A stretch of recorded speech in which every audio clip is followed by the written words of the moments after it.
Howdy ho, ladies. Hello, hello, hello. Happy Thursday, isn't it? Good for me to realize. I'm really happy that it's Thursday. Got a few more days before I'm out here and stuff, and I'll be taking a break while I'm out of town. Um, but in the meanwhile, I've got a few more things that I've got to say. I just came from a nice brisk walk.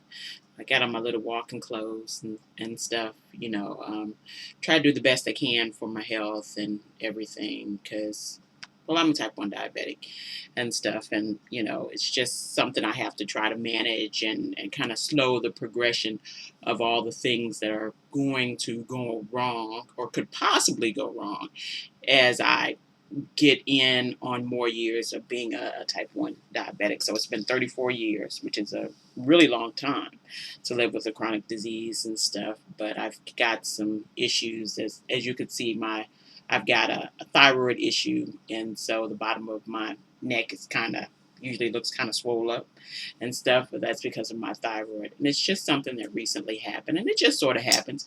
It just is something that's just going to happen. There's not really much you can do about it besides try to manage it. But I don't take anything for my thyroid because it's not that bad. It comes and it goes and stuff. But I've got that condition and some other conditions and stuff and other stuff that it just sort of happens and stuff. So, but I'm not like "Oh, poor me, and stuff. This is really nothing. All this is manageable, and as long as I take care of my health, it makes it much easier to manage and much slower in its progression. So, as we talk about that, and later for that, I'm doing well, feeling well. Life's going good, and everything's going great. But right now, as I come up on a actually 41st birthday here pretty soon, yeah, and stuff. So my birthday's coming up, so I'm really excited about that.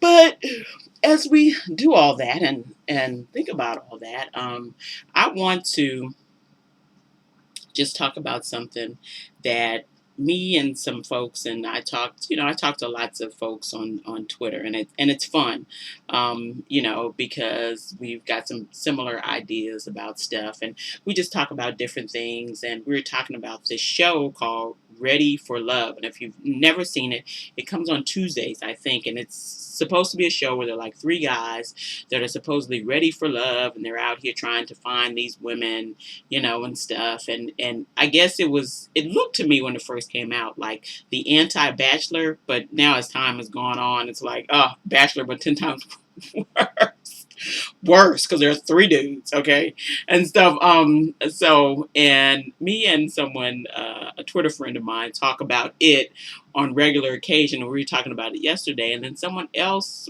was talking about something today. And there's a blog that I've gave you a link to from Niecy's Nest that I thought was really great about being the poor man's version of something that you're really not, and I thought is awesome. And so this is about, am I your competition? Are you my competition? And particularly when it comes to women, we're told frequently that we're in competition with one another. When it comes to the game of love, we're in competition with each other. And on the show Ready for Love, they have these women, and it's sort of competing for these guys' attention and vying for their attention. And when it comes to women and competing, it's different. It's a different kind of dynamic than it is than men and competing. Usually, when it comes to men and competing, when you see like the stuff where men are competing for a woman, men try to do their best, and stuff without being too diabolical. But I can't. It's not like not all men are diabolical. Some certainly are, and stuff. But women, for some reason, competing when it comes to men, we get really diabolical. We get really, I mean, we just come up with like it just kind of the worst parts of ourselves and stuff, and it doesn't seem to bring out the best in us. And on the Ready for Love thing, the first week the women were on and talking to the guy, I think the first or second week, and they're talking to the guy, and they first meet the guy, and then they go out with him and they do something and stuff, and the women are already fighting, and stuff, yeah, you don't know who you're messing with, and, and stuff. And this kind of like, well, something's wrong with her. She's not married with kids by now and stuff. And I'm just thinking, okay, what's all this, and stuff. So it like immediately goes to like the lowest common denominator all of a sudden, and stuff. And I'm just like, what's going on with this?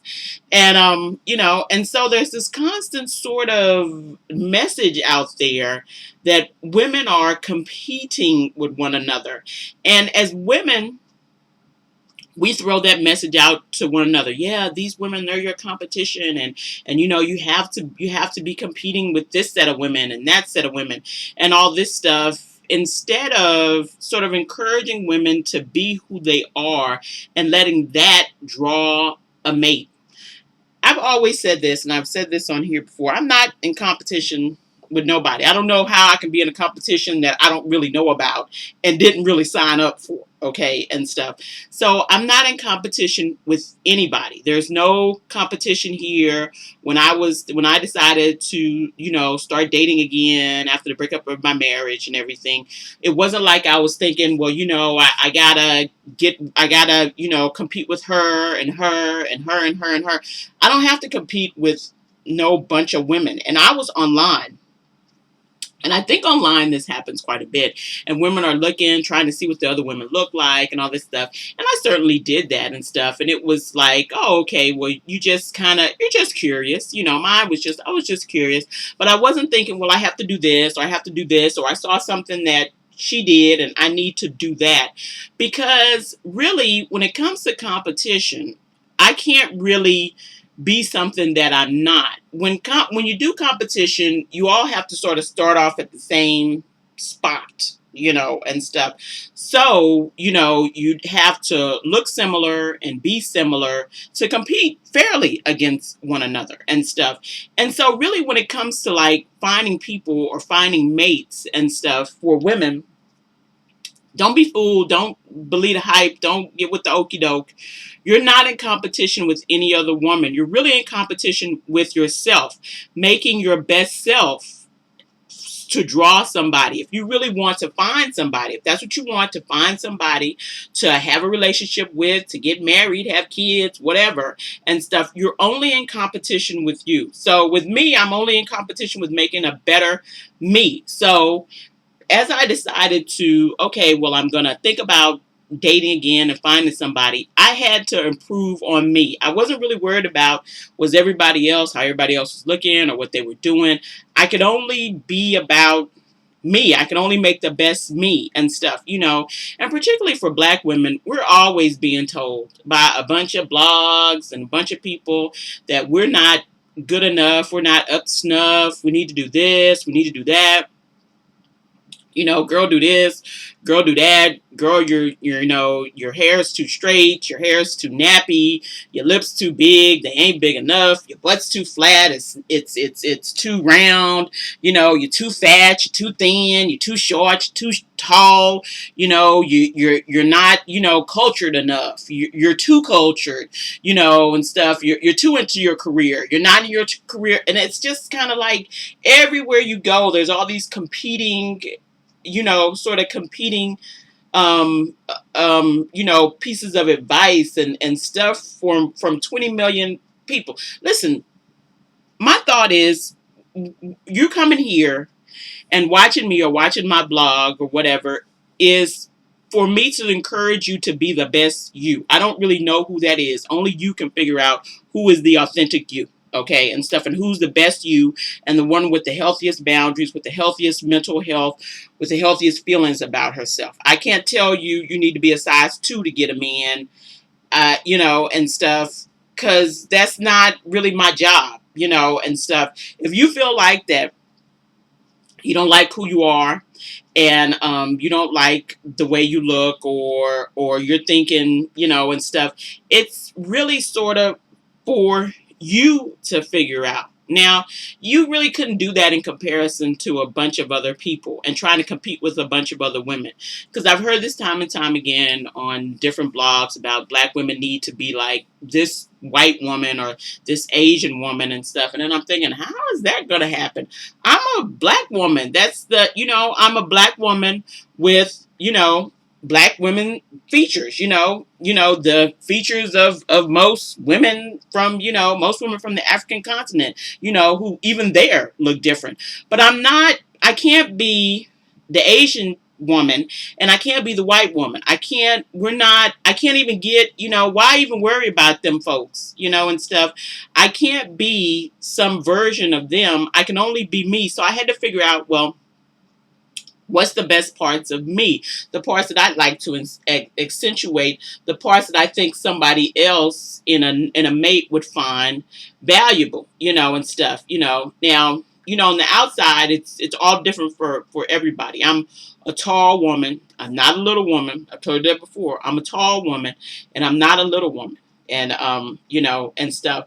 So, there's stuff about me that I could accentuate that could possibly draw somebody in, and stuff. I've had compliments all my life. You have really nice hands. You've got nice legs, nice long legs, and stuff, and a nice face and a nice smile and stuff like that, and nice eyes. And so it's like, well, build on the best of that, and stuff. Build on the best parts of whatever it is about you that's the best, because we all have got some stuff we want to get rid of. We're thinking, I just don't really like this part of me, but I can't be Naomi Campbell, and you know what? Naomi Campbell can't be me. Okay, and stuff. And so I had to build on the best parts of me, but I also had to build on the best parts of my personality, and stuff. I got a good sense of humor, and I'm really practical, and I'm a critical thinker, and I like to problem solve and stuff. And I'm a spontaneous and can be silly at times and stuff like that. I'm really loyal to people that are loyal to me and stuff like that. So those are the best parts, good parts of my personality that I could draw on. Now, I have no thing to want to be the sort of wilting flower sort of woman now, and stuff, or the sort of quiet side. I'm not really that woman. I have an opinion and I like to talk, and stuff, as you can plainly see. But if you're that sort of woman, and if that's what you really like and want to be, then you should play that up. Somebody's going to find that valuable. Now, not everybody's going to find that valuable, but somebody will. And so the parts of me that were valuable to someone, so I knew somebody would seek it out and stuff, because remember, you're looking for one. You're looking for one, and stuff. You're looking for one. There'll be one person, but you're looking for one, Now, I dated a couple different people while I was out. I dated a couple different people and found that, well, there was stuff about my personality they didn't appreciate, and there was stuff about their personality I was not trying to have and stuff. And so we didn't really make a connection. But when I finally found someone that we sort of made a connection, then it was great, and stuff. I didn't have to, I didn't really have to worry about all this sort of, I wasn't ever in the mode of thinking, now I have to go into competition, scratch fight, yeah, the rest of them bees out there, yeah, they're just fat, they're just, homely or whatever. I didn't have to do all that. And at this point, there is no competition because there's no competition for me. I've said this before a million times. Only I have what I have, and only I can give what I can give. Only me. I'm unique, as you are unique.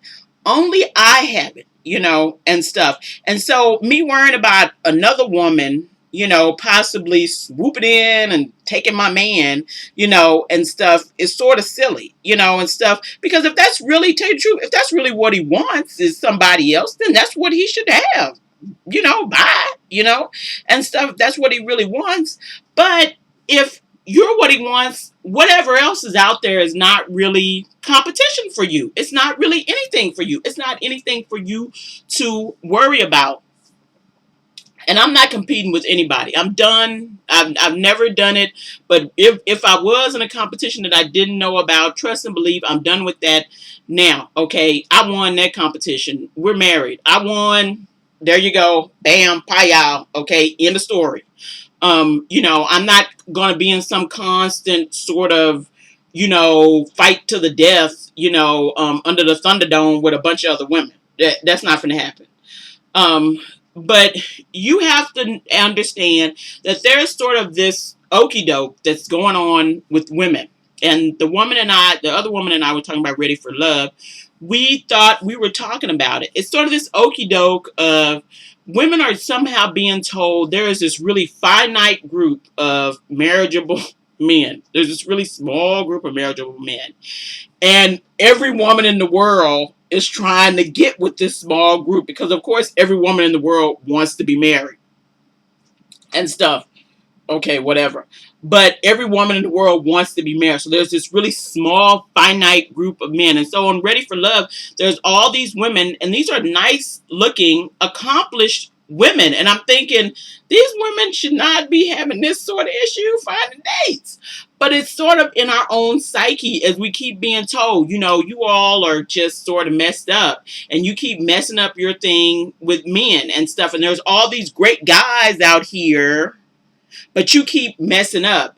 And our thought was on the Ready for Love thing was all these dudes were nice looking dudes and accomplished, pretty accomplished in their own right, most of them. But most of them were just sort of mediocre. I mean, when you got down to the real nitty gritty of it, they were just sort of mediocre dudes. One dude who divorced a woman, and you don't have any idea why that happened. So it's got to be something going on there. Another dude who's 30 that's never ever told a woman that he loves her, which is just kind of like, huh? Not even one, and stuff. You've never, yeah, whatever. That don't sound right. You don't have to tell everybody, but not one by the time you're in your early 30s, really? Okay. And then another one whose ex-girlfriend is on there, and they've been living down the street from one another like a mile for the last 5 years, and they don't have any closure in their relationship. So the thought to us was, and she and I, as we watched, is like, these really aren't that great of a guy, and maybe they aren't really ready for love either, because they seem to all have a bunch of baggage. But ladies, you're being told that there are these great guys, and when I say great, you need to read good looking and got a lot of money and stuff, because that's what it means. It doesn't matter that he has a bunch of baggage and hasn't got rid of his, old girlfriend. And here's one that sort of got divorced in some puff of smoke, and stuff. And there's no explanation for that and stuff, and he was so tore up and everything, okay, whatever, and stuff, and so there's no kind of explanation for all of this, but somehow these women are being told, and they're the ones being coached by the coaches, not the guys, which we kept thinking these dudes, all of them, somebody needs to say something to them, but nobody says anything to men, because if you're a good looking rich man, you're seen as a prize. You're seen as a prize. I don't care how much baggage you got going on. You're seen as a prize. And so what's possibly happening is that women are being told, okay, there's this really finite group of good guys, good looking, rich men. And girl, you got to fight to the death to try to get them. And because you all are messed up and you all need a bunch of help.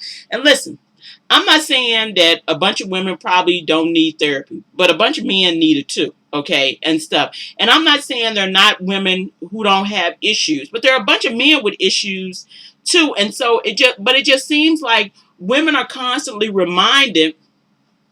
And let me tell you, I've told you before, I stopped dealing with people that keep reminding me of how defective I am, and stuff. I've just stopped dealing with folks like that and stuff. But women are sort of constantly reminded that something is wrong with you. Something is wrong with you and stuff. Well, I mean, really, and stuff. Not something is wrong with every single woman. And some of these are some really nice women that I don't really, personally, I keep looking and thinking, I don't really see many issues. I see a bunch of issues with these three dudes. But there are a bunch of those women that are in there competing, I don't see many issues with. and stuff. I don't see why they're having issues or having problems meeting a really nice guy, and stuff. And so you're being told or given the okey doke that you're in this really, fight to the death.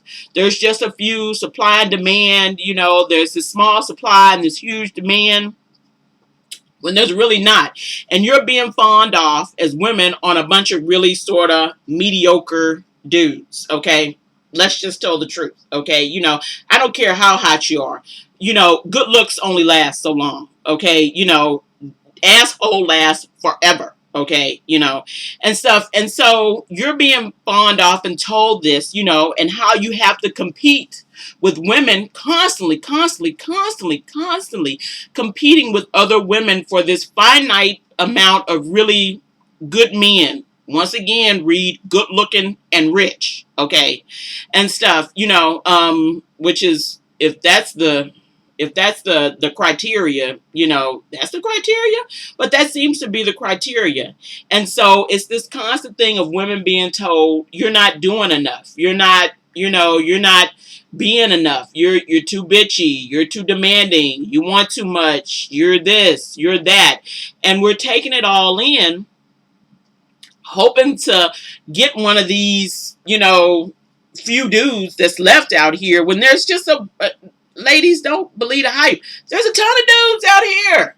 There's a ton, a ton, a ton, a ton. And I'm telling this specifically to black women who are looking at interracial, because for some reason, a bunch of y'all think it's like two white dudes out here and that's it. And that's it, and stuff. And I mean, everybody's fighting. Girl, there's a ton of men out here. I never, and I've told people this before, I never had an issue dating or finding men to date. I had an issue finding men that I had a match with, or maybe that I liked, or that we could, sort of, come to, some sort of thing. I had an issue with that, but I never had an issue finding men that were, wanting to date. Now, it doesn't mean that the guys that I kind of threw back were terrible dudes. They just weren't a good match for me. Girl, they're everywhere. They're everywhere. I mean, everywhere. There are a ton of white and other non-black men who are checking for you all day long and stuff, and so this sort of thing of, there's just these, 5 or 6, or whatever, or who you see these dudes on these, Facebook pages or blogs, these couple of dudes that say, listen, most men who are on that stuff, I'm always sort of suspicious of anyway, because, as a man, what you doing on that? You need to be at work, okay? Ain't you got something to do? And stuff. So I'm always kind of suspicious of that. It's just personal thing and stuff. You ain't got nothing else to do. But most guys are being productive guys and stuff, or out and about, or, doing whatever it is that they do, their hobbies, or hanging out, or whatever it is that they do and stuff, and so you need to be out there in the sun, and trying to, see what you can see and stuff, and being the best you can be, okay? Don't get caught up in the competition thing and stuff, and I said this a long time ago when I was talking about, black women were so, terrified if they dated a non-black guy, and he said he dated, white women and Asian women, and I mean, they would die. I've heard black women, they damn near die, and stuff. Oh my God, he's dating, and I'm just thinking, yeah, and stuff. Most of the dudes that I know that dated me when we were dating, including my husband, had all dated women of all races and stuff. Had dated, had dated a ton of different, women of all races. It never really bothered me, because if he wanted to be with them, he'd be with them. But he's with you, so that means he wants to be with you. Stop trying to compete on somebody else's territory, okay? Stop trying to go in. If you're not, you're not a world-class chef, you don't step into, um, some kitchen competition and try to cook, that's stupid. That don't even make no sense. Do what's best for you. Do what you do best and stuff. And stop falling for the okey doke that there's just like these few dudes around here and they just got their pick of, and I hear this all the time, yeah, white men got their pick. No, they don't. No, don't believe that. Oh, they got their pick of any woman, and they don't. Okay, they're like anybody else in a, trying to find somebody of their dreams that'll fit them and stuff. No, and they don't. They don't, and they don't. Okay, stop being fooled. Stop going for the okey doke. Stop listening to that mess. Because I'm here to tell you, no, and they don't. Okay, they're not dating at some higher rate than other men. It's not like a million women are dropping draws for, a bunch of white men or other non-black men. It's not, it's not even for black men. Okay. It's not like that and stuff. Most guys are competing really, or if they're competing, and stuff, which I hate that word, but are vying for the affection of a small group of women because people live in a city, and there's just so many single people, and there's just so many people that, and stuff. And certainly we can all find dates and find people to connect up with, and stuff. But it's not like it's this huge, just infinite amount of people. That is not the truth. Okay. And so if a guy is on a dating site, it's a numbers game. If he talks to 100 women, there'll probably only be about 10 of them that'll talk to him back. And out of that 10, there'll probably be only 4, maybe 3 or 4 that maybe he'll connect with, and stuff. So it's not this, you're not fighting to the death for the last drop of water in the desert. It's not like that and stuff. And so stop being okey doked into that, and black women, it's just, oh, it's enough. I'm getting weary of hearing it. I'm getting weary of hearing this thing of how, you're so defective and you're so, my hope is to try to encourage you and stuff, Now, sometimes I'll do it via tough love and I'll say some stuff that people probably maybe don't want to hear. But my hope is not to make you go away here feeling worse than you did when you came here. My hope is to try to give you some sort of solution or suggestion to do better. Okay, and stuff. It's not just to make you go away from here, you feeling bad and me feeling good, because, I took out all my frustration on you and stuff. We all could do better. I could do better, and stuff. In my own life, everybody could and stuff. That's what you strive for. But stop believing anything that keeps telling you that you are in some sort of competition with a bunch of other women for these 10 dudes, and stuff. Stop being in the real life version of Ready for Love. That's what I'm saying. Because it's just crap. Women are throwing themselves out here like a slab of meat, bacon slab, once again, begging and scratching, trying to get these dudes. And I'm thinking these 3 dudes are just mediocre at best. And, they were good looking on the commercial, but the 3 shows I've seen, people are starting to look worse and worse and worse and worse and worse. Okay, and stuff. And that's just from having some really good vetting skills, and stuff. That you can not be so dazzled by all the shininess that you can see beneath, oh, there's some rust there. There's some issues we got there and some red flags going on and stuff. And so you can move away and not be so caught up and stuff, because too many women are caught up with glitter and shiny stuff and, and stuff. And then, yeah, you blow the glitter all off and it's just, funky paper, paper with a bunch of nasty glue on it, that's what it is and stuff. So, it's not enough. And I want you not to be fooled by the hype and stuff, that's going on, because there's too much hyping. There's too much hyping, and stuff. I certainly like the idea of spreading your net out wider, to try to cast it to get more men. But I don't like the idea of you thinking that, if you spread it out and you think, oh, well, there's really not enough for everybody, and I'm competing with a bunch of other women, and now we got to go in for the kill and all this stuff. That idea I don't like. And I don't like the idea that men are the prize, because they're not. You are, and stuff. So that's kind of my talk for today. So I'll talk to everybody tomorrow, and I hope you all are having a fabulous, wonderful day. Go out and do something really nice for yourself. Sit in the mirror and tell yourself how much you love yourself, because to be loved, you have to be lovable. Okay, bye guys.